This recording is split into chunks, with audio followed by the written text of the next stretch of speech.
was down, but now I'm নানা কারণে আলোচিত ওপার বাংলার জনপ্রিয় অভিনেত্রী নুসরাত জাহান।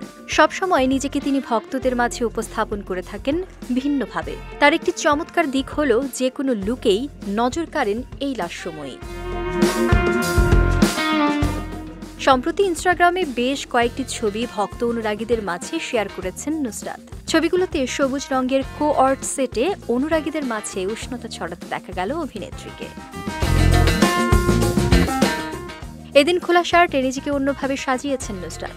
তাতে আবার রয়েছে সাদার কারুকাজ। ক্যামেরার সামনে একেবারে বোহেমিয়ান ভঙ্গিতে পোজ দিয়েছেন নায়িকা।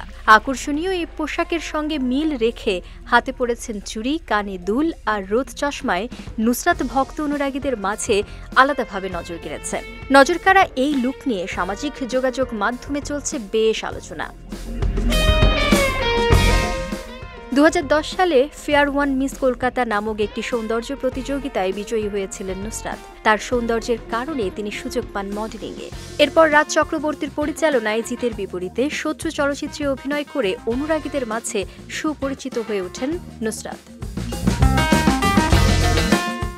এর প্রায় 2 বছর পর মুক্তি পায় দেবের বিপরীতে এবং রাজীব বিশ্বাস পরিচালিত নুসরাতের দ্বিতীয় সিনেমা খোকা 420।